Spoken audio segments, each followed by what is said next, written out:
I have to tell you. Yes. I have to tell you, you behaved improperly today. How is that? By making plain your feeling when one of the riders fell. Your conduct was improper.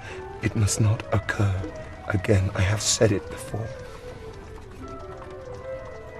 You will say my concern is unnecessary and ridiculous. You are my wife. I'm wrong to think that.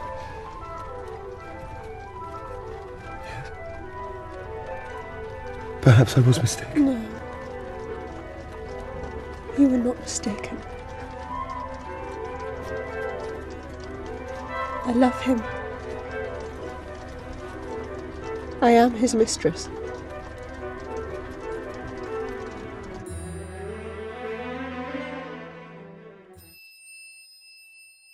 Because of a decision that changed everyone's life.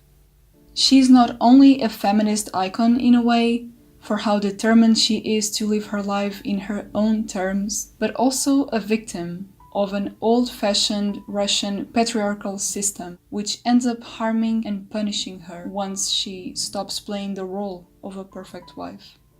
Yikes! So I finished the book. I watched some reviews and videos, just people talking about it. Just, I don't know, just to do it. And people seem to have a problem with their conclusion of Anna Karenina. A lot of people felt like Anna was the victim in it. Yeah. I mean, her husband's cold. That sucks. But does that then justify, and the other thing is, she has a child. Does that justify choosing to abandon husband and 8-year-old son? In Anna Karenina, Tolstoy, he portrays Anna and Vronsky's relationship as wrong. And not even hot wrong, wrong. Yet despite this, people still walk away with that conclusion that Anna was the victim in the end. And they view Karenin as if he's just standing in the way of Anna and Vronsky's happiness. If you want to ask me who the victim is the child. Why? No, he had no control over any of that. Here's the weird thing. When people view her as innocent, they end up trying to come up with other reasons for why she felt guilt or for why she developed a morphine addiction. That harsh rejection of self-love is something that I think contributes to her poor mental health. They'll say it was stuff like, oh, she had borderline personality disorder, or she was lacking self-love, or she was depressed. Yeah, why? Why? Is it because of the society? Or is it because of her actions that led her to be that way? This is at least how I understand it. I think people are reading it as if it's a romance. If Anna is innocent, if Anna's the victim ultimately, why is it that literally everything goes wrong for her? Why is it that after she sleeps with Vronsky, why is it that she immediately regrets it? Is it because of her internalized oppression from the prudishness of Russian high society? Or is it because she abandoned her husband and 8-year-old son?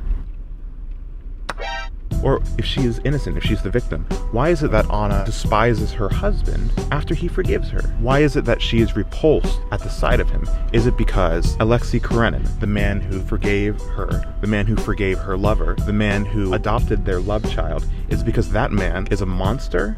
Or is it because she is? Here's a general rule. So, in order to accept forgiveness, one has to first accept a need to be forgiven. In her case, she has to actually acknowledge that her affair is wrong, but she doesn't want to do that because she wants to stay with Vronsky. When it comes to guilt, you have two options. You can run or you can submit. And she doesn't want to submit, so she runs. So why does she hate her husband? Well, she's like Adam and Eve, hiding from God in the Garden of Eden, too ashamed to face him. His virtue, in view of hers, is burning her up, and she can't stand it. So she flees, she runs away, she hides, and they flee to Italy, where she later attempts to flee her guilt even more as she develops a morphine addiction. Now, let me ask you, why does she feel this way?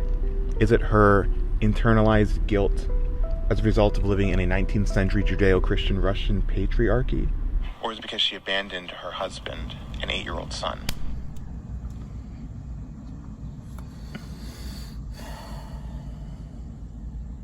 Patriarchy. When we walk away with that conclusion, we're perverting his original point. It's kind of weird though, because do you really think Mr. Leo, the kingdom of heaven is within us, Tolstoy, do you really think that's what he wrote? Do you think he wrote a book promoting adultery? Yeah, I doubt that. Tolstoy's point. What I think people miss, I think you can look at the people in the book and see, I don't know, maybe archetypes would be too strong, but at least stereotypes. And he's trying to use those archetypes / stereotypes to make a point about, what makes, a solid But family. then he was also trying to make a point about love, unconditional love, kind of like what Dolly had towards the beginning. Stiva is basically talking about how can I love my wife when she's gotten old and ugly. Whereas Dolly, after her husband had cheated on her, Dolly says, how is it that I can't help but love him still? It's the same thing that Alexei Karenina showed his wife, a woman who cheated on him, who left him and his son. He forgave her, he loved her, and he adopted her daughter, their illegitimate child. Now, let me ask you, whose love is more real? Is it Anna's love for Vronsky or Karenin's love for her? Anna and Vronsky are not star-crossed lovers. It's very obviously not a romance. Why is it that people want to excuse the actions of protagonists as if it's like everybody else's fault? You know? I think in general, why do people do that? They tend to identify with the character. And then when you identify with the character, you want to justify that character. Why? Because you associate yourself with that character. Okay. And it comes back to the age-old thing that people like to do is they want to justify themselves. Yeah. And I think it's really that simple. Because we're too afraid to point the finger at somebody, because we know there's three more pointing back at us. And like Anna, we all want to flee from our guilt. It's kind of dumb.